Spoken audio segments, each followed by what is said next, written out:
Hi everyone, welcome back to Eden. How are you all doing? So today we'll be discussing about pronouns like we were doing in the previous classes. So before we further proceed with the class, please do like, share and subscribe. Okay, today's topic is reflexive pronouns.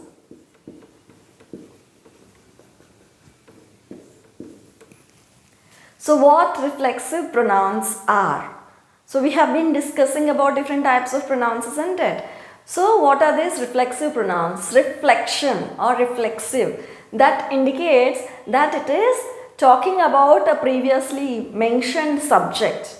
Okay, in reflexive pronouns, what is a pronoun? Pronoun is something which is being used on behalf of a noun. So suppose if there is a subject and if it is reflecting, if the pronoun is actually trying to tell about the subject itself, then we call it as a reflexive pronoun. So they generally end with self or selves depending upon whether they are singular or plural. So the words will end with self or selves. Okay, if the object and the subject, suppose if the object and the subject of a verb are same, if they are both same, then reflexive pronouns will be used. What does this mean if the object and subject are same? What does it mean? Subject is about something, object is also related to that subject only. So that is what is reflection. What is a reflection in general? Whatever we are, we will be seeing the same as a reflection, isn't it? Suppose a reflexive image. So in the same way, if the object and the subject are same, then you will be using a reflexive pronoun. Like I have said, we will be using self and selves. So for each and every word, for my, you will be using myself. For you, it will become yourself. If it is plural, so I have said, remember the subject part, subject pronoun. I, okay, we'll go in an order like I have taught you. We, I, we, you singular, you as plural. This is the first person. This is the second person.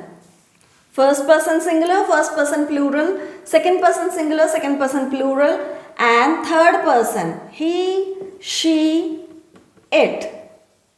Okay?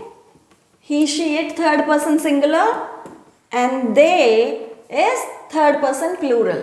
So this is how we have been seeing the pronouns, isn't it? So I will become my, myself. So we is our. So it will become our, and since it is plural, you will be getting this, ourselves.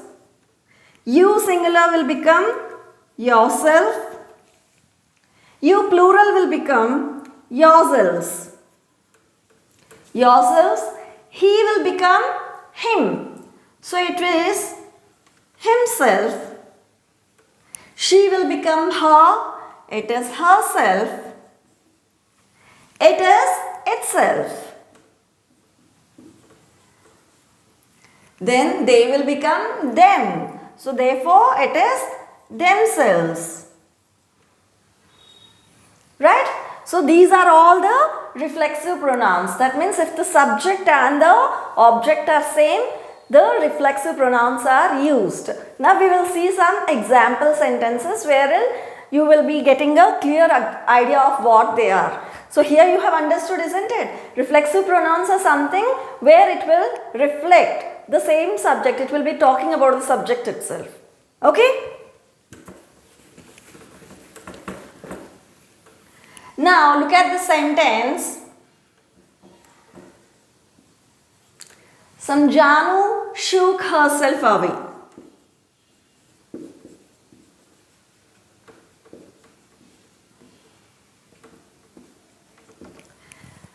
So here if you see, Janu shook herself awake.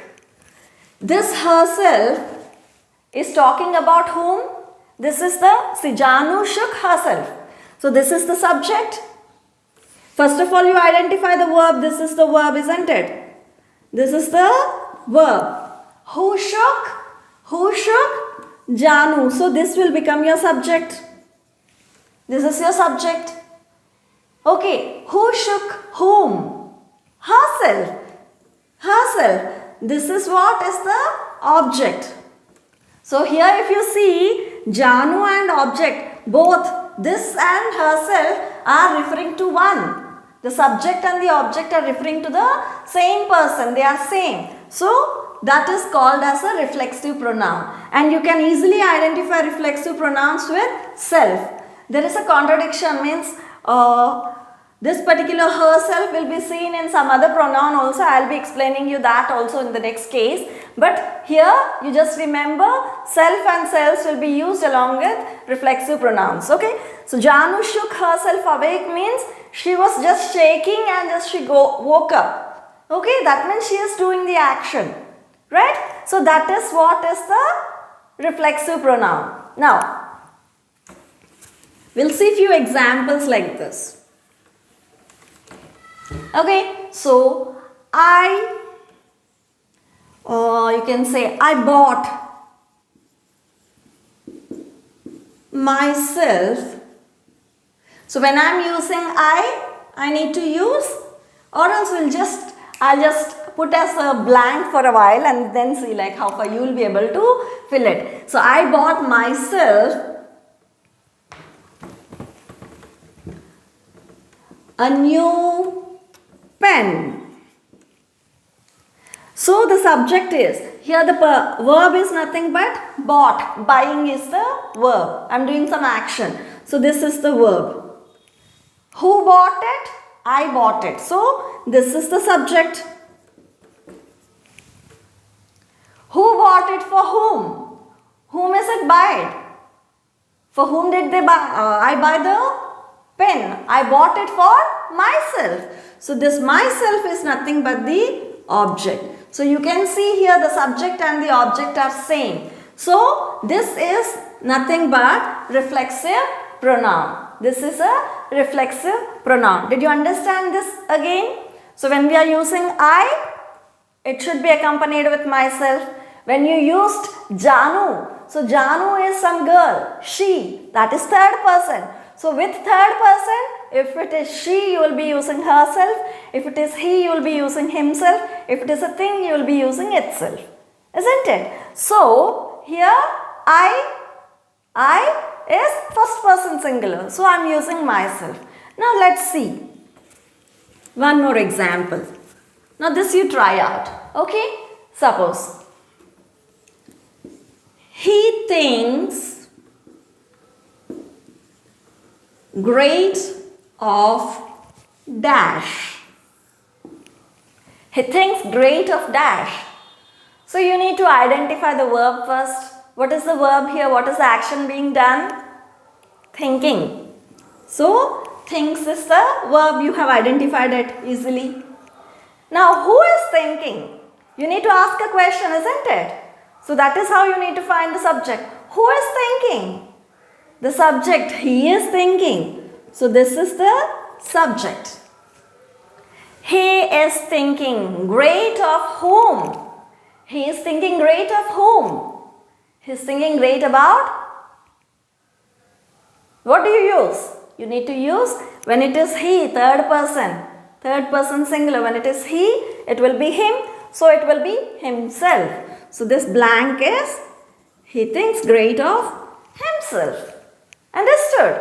So this is a reflexive pronoun. One more example.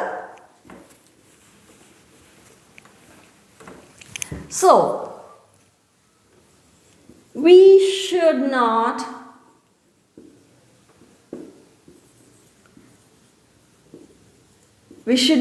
deceive. We should not deceive dash. So first of all, deceive is an action. Whom should you not deceive? Who should not deceive? First the question is, who should not deceive? We. It's a first person plural. It's a first person plural. This is your subject. So we should not deceive whom? The subject and the object should be same. So if it is we, it should be our. means ourselves. So we should not deceive ourselves. Right? We should not deceive ourselves. Is it understood? So this is reflexive pronoun. So reflexive pronoun is something, or it is used wherein the subject and the object are the same. There you will be using reflexive pronoun, and this reflexive pronouns are generally accompanied, means they are having a word like self or selves at the end, and if we already know about the subject, then you will be using a reflexive pronoun. Is it understood? I hope you have understood it. Now, the next case, next is intensive pronouns. Next is intensive pronoun. Why am I telling intensive pronoun here? Means this is also similar to reflexive pronoun. Like in reflexive pronouns, intensive pronouns also will have same words like myself, yourself, yourselves, ourselves, himself,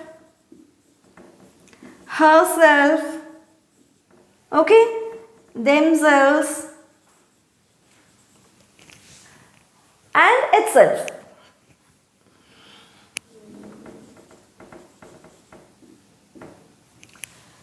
So, both are same words. Then why are they being separated as reflexive pronouns and intensive pronouns? So, in reflexive pronouns, they are the same subject and the object.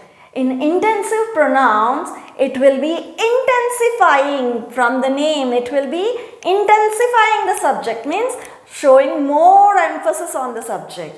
So that is why they are also called as emphatic pronouns. Okay, so they are also called as emphatic pronouns. If someone asks you to explain about emphatic pronouns, it might sound new to you. Those who know, they will know. But generally, like this will not be taught. So generally we will be saying intensive pronouns.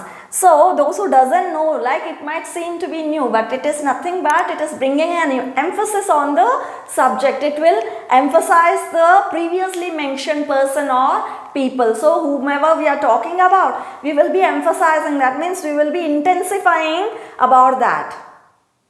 If you understand the difference, it will be easy. We'll see with some examples the same thing like we have seen in the previous case. We'll see with some examples. Did you understand intensive pronoun? Intensive pronouns means they will have an intense, means they will have more intense on the subject. Here it is not that subject and object are same, but it is showing more emphasis. It is emphasizing the subject. Right? So, suppose I dash did the job. I dash did the job. Suppose if this blank is left unfilled, means if there is nothing in this blank, even if I am leaving it as a blank, I did the job. Okay?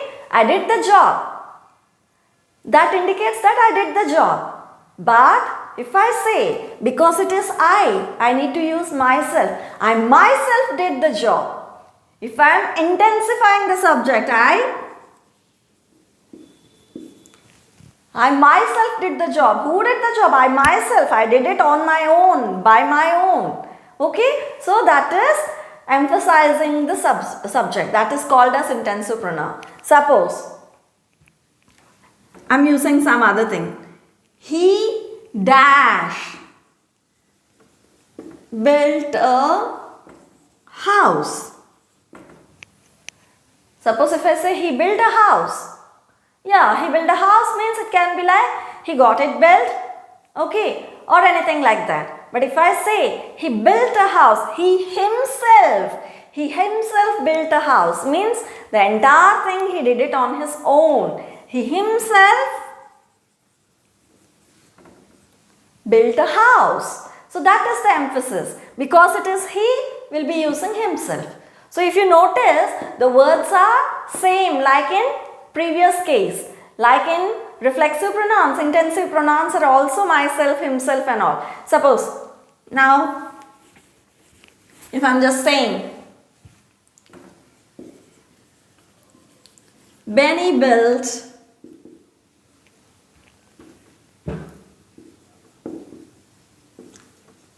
a boat for dash.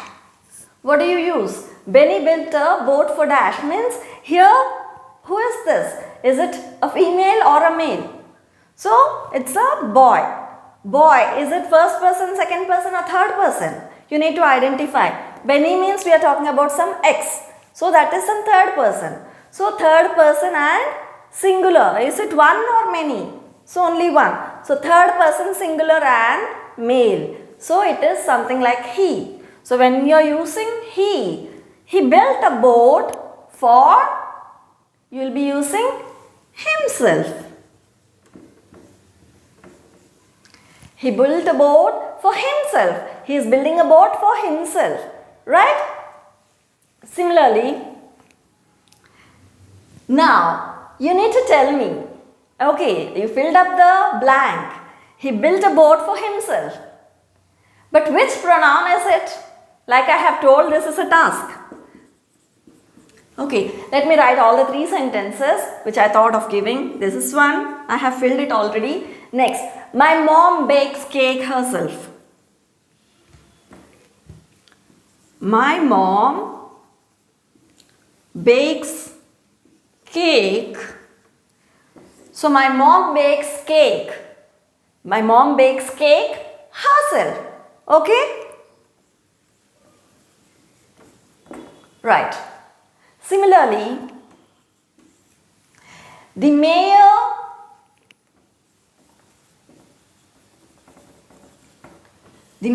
dash appeared at a rally.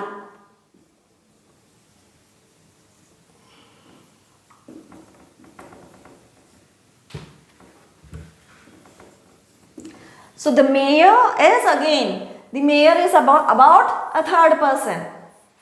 Okay? Plural, singular again. Third person singular and a male. So the mayor himself appeared at a rally. Now, here you can see himself here and here. Okay, himself, herself and himself. Now your task is, if you have understood the concept of reflexive pronouns and intensive pronouns, it will be very easy for you to answer this. Right? So, which kind is this? Is it reflexive or intensive in nature? Can you identify? Benny built a boat for himself. Is it reflexive pronoun or intensive pronoun? Which one is it? Huh? You might not be able to answer to me, but you can do it for yourself. Okay, you can just type it in the comment section if you can. So, Benny built a boat for himself. Is it reflexive or intensive? So, here if you see, Benny is the subject and he is doing it for himself, the object. So, both subject and object are same. So, you can say that it is a reflexive pronoun. Right? It's a reflexive pronoun. If you look at this sentence, my mom bakes cake herself. My mom bakes cake herself. It's not my mom bakes cake for herself. If it is for herself, it is different. She is doing it herself. Means my mom is being emphasized. So here it is intensive. Okay, my mom bakes cake herself is intensive. Similarly, the mayor himself appeared. Even if this is not the mayor appeared at a rally. You don't need to intensify that. But if you are using this word himself, it shows that it is being intensified. So, the mayor himself appeared at a rally. So, this is indicating again intensive. So this is about reflexive pronouns and intensive pronouns, which are again the same words, but based on the function, based on their functionality, they'll be used differently. So please practice them, as many sentences as you can make, and do practice them. Thank you.